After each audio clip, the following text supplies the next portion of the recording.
Hey everyone, welcome back to our channel. If you're new here, please subscribe. I'd really love that. If you're returning, how you doing?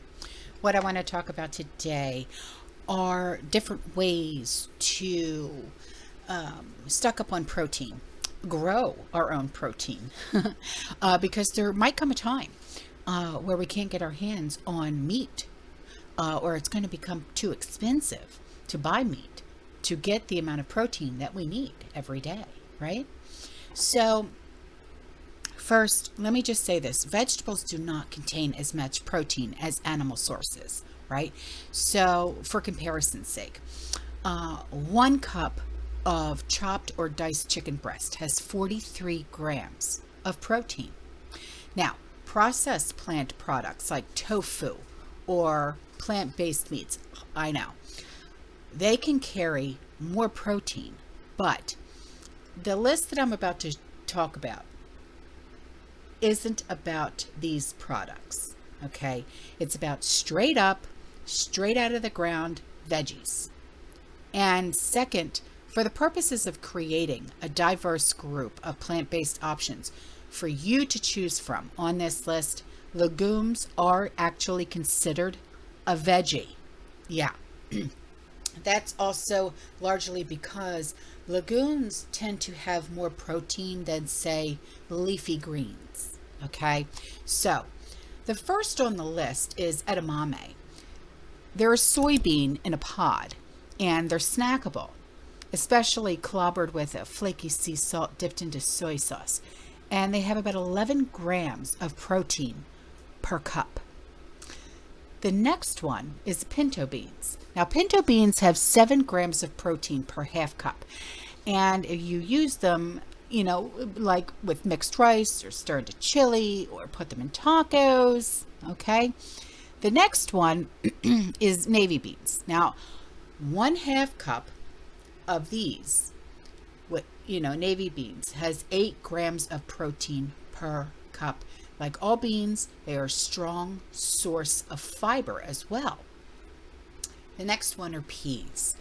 Yes, if you eat roughly 3/4 cup of these little green guys, you have consumed 5 grams of protein.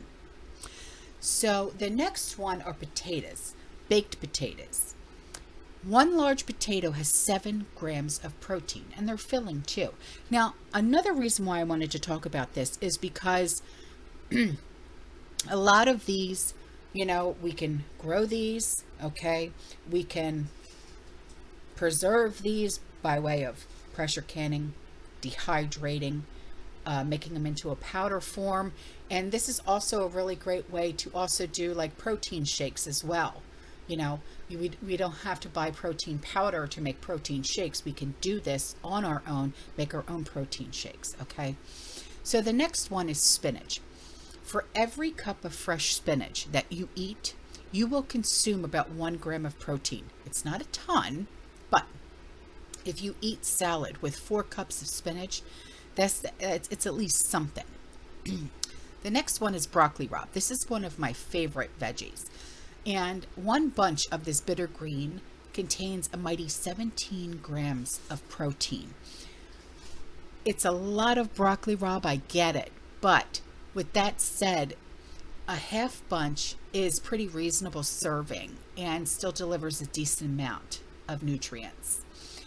The next one are Brussels sprouts. 1 cup of Brussels sprouts boiled contains 4 grams of protein, plus the same amount of fiber as well.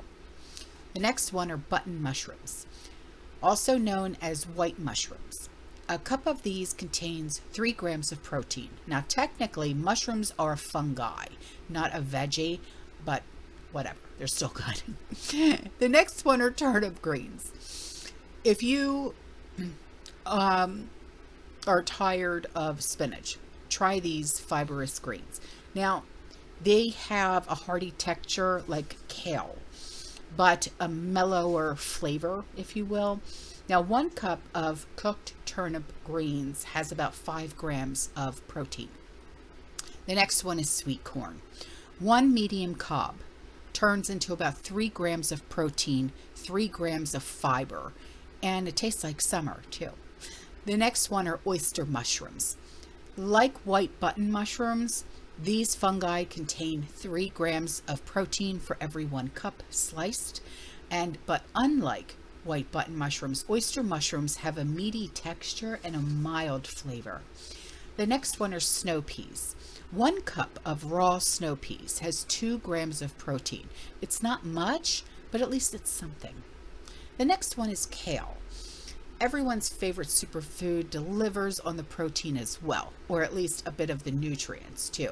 1 cup of cooked kale has 3 grams of protein. The next one are artichokes. I love artichokes.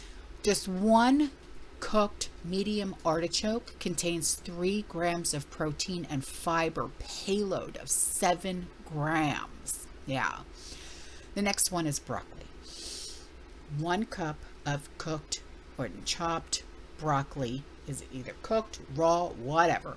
4 grams of protein. And if you smother it in nacho cheese, yes, that gives you more protein. But at what cost?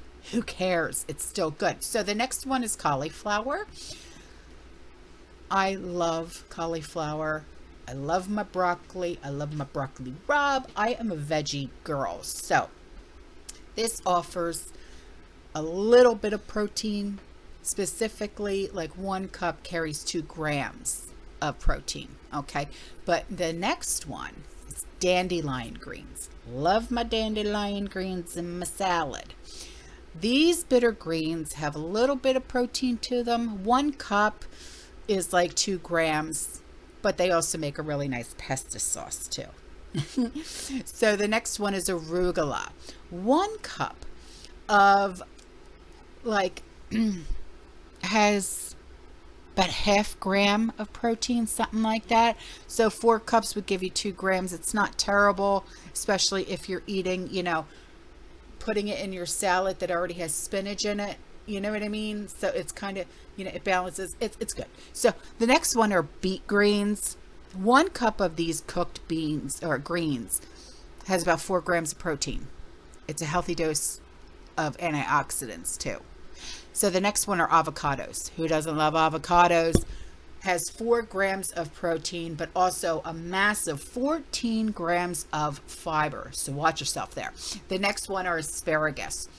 8 delicious spares of cooked asparagus contains 3 grams of protein and 1,325 grams of tastiness. So the next one and last one are lentils. Lentils are a great thing to have in your prepper pantry. Why? Because it can substitute ground beef. Yeah. They make a really great vegetarian chili as well. ½ cup cooked has 9 grams of protein. It does. So that's all for this list. I hope this list helps you with getting more protein in your pantries. Okay. And I will see you guys in the next one. All right. You stay safe, you stay positive, you keep prepping. And as always, fear less. Ciao.